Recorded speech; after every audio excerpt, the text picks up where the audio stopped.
ఇప్పుడు ఒక 10 నిమిషాల్లో ఆయన రాజకీయ జీవితాన్ని గురించి కూడా మాట్లాడతాను నేను.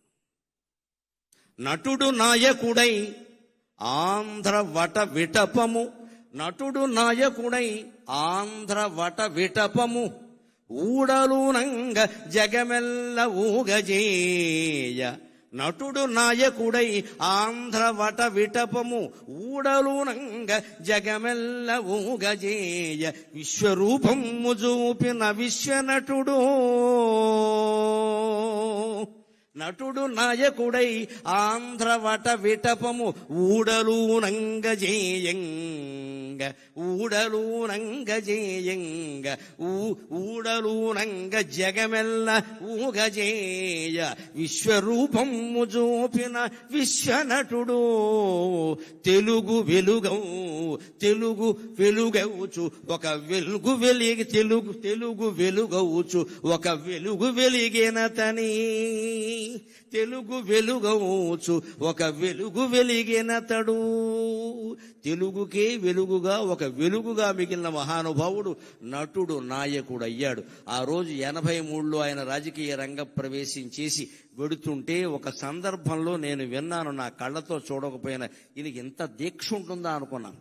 అన్నం తినేవాడు కాదు, ఆ చైతన్య యాత్రలో అన్నం తినేవాడు కాదు, కానీ ఆరోగ్యం చెడగొట్టుకోలేదండి. రామారావు గారి నుంచి ఈ యువతరం నేర్చుకోవాలి. ఎప్పుడైనా సమయం లేకపోతే అన్నం తినకపోవచ్చు. ఇవాళ కూడా సాఫ్ట్వేర్ కుర్రాళ్ళు సమయానికి తినలేరు, కానీ తినవలసిందేమిటి? పిజ్జాలు తింటున్నారు, బర్గర్లు తింటున్నారు, అడ్డమైన గడ్డి తింటున్నారు, అన్నం తినడం మానేసి.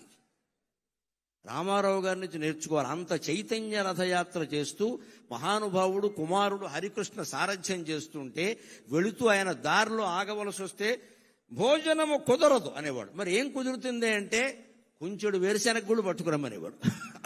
కుంచెడు మళ్ళీ సరిపోవు, ఇక్కడ కొంచెం వేరుశెనగ గుళ్ళు, ఉడికించిన వేరుశెనగ గుళ్ళు పట్టుకొచ్చాక బెల్లం అది కేజీ ఉండాల్సిందే లెక్క.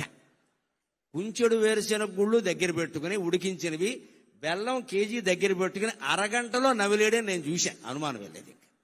అలా కాపాడుకున్నాడు ఆయన ఆరోగ్యాన్ని. ఇవాళ నేర్చుకోవాలి. ఇవాళ అన్నం తినే సమయానికి అడ్డమైన గడ్డి తింటారు, ఆ తర్వాత అన్నం మానేస్తున్నారు, కడుపులో మండిపోతుంది. ఏం తినాలి? పుష్టి కలిగించే ఆహారం తినాలి.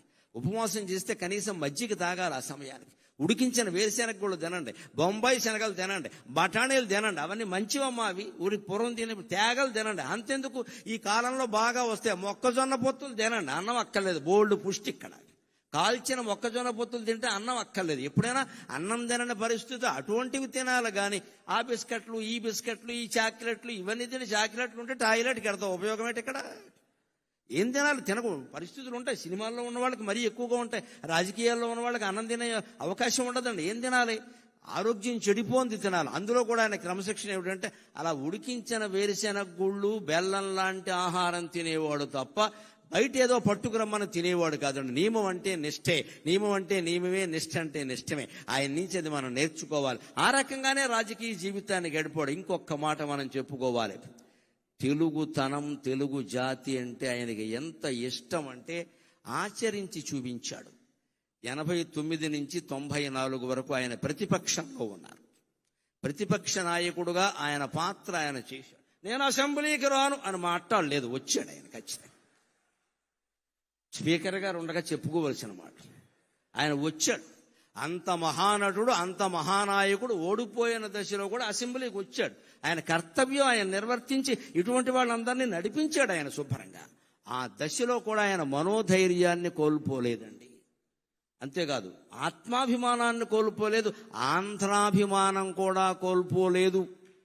91లో పివి నరసింహారావు గారు నంద్యాలలో పోటీ చేస్తే తెలుగువాడు ప్రధానమంత్రి అవుతున్నాడు, మేం పోటీ పెట్టాం అన్నాడమ్మా, అన్నాడమ్మా, అన్నాడమ్మా, అన్నాడమ్మా, అన్నా అన్నా అన్నాడమ్మా, అన్నాడమ్మా. మరొక మొగాడు ఉన్నాడా? మరో మనిషి ఉన్నాడా? ఎంత స్వార్థం ఇవాళ రాజకీయాల్లో, ఎంత స్వార్థం. సానుభూతి చూపించవలసిన చోట కూడా పోటీలు పెట్టేస్తున్నారే. ఆయన శుభ్రంగా ఆయన నిలబడితే పివి నరసింహారావు గారి పరిస్థితి వేరుగా ఉండేది. చాలా కష్టం నెగ్గడం అది.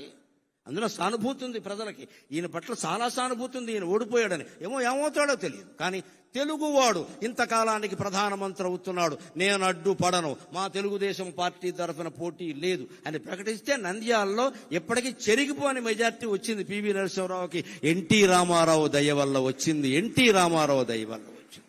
ఔదార్యం అంటే అది, ఔదార్యం అంటే అది. ఆయన సంచలనాలు చేశాడు, సరదాలు చేశాడు. సంచలనాలు చేశాడు, సరదాలు చేశాడు.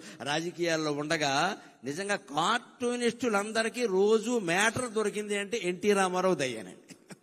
ఏదో ఓ చలోక్తి విసిరేవాడు, ఏదో పని చేసేవాడు. అందులో ఆవేశమో ఆవేదనో ఏదో ఉండేది. దాని మీద వీళ్ళు జోక్ వేసుకునేవాళ్ళు. ఆయన దగ్గరికి వెళ్ళి ఎవరన్నా చూస్తే పోన్లేవయా వేసుకొని ఈ విధానికి వాడు బతుకుతాడు, లేకపోతే వాడు కార్టూన్ ఎవడో చూస్తాడనేవాడు తప్ప కక్షలు తీర్చుకునే, మీడియా మీద కక్ష తీర్చుకునే ప్రయత్నం రామారావు చేయలేదండి ఎప్పుడు కూడా. దాన్ని చాలా తేలిగ్గా, చాలా ఎన్ని కార్టూన్లు రామారావు గారి మీద వచ్చిన వ్యంగ్యమైన కార్టూన్లు మరి ఏ నాయకుడి మీద రాలేదండి.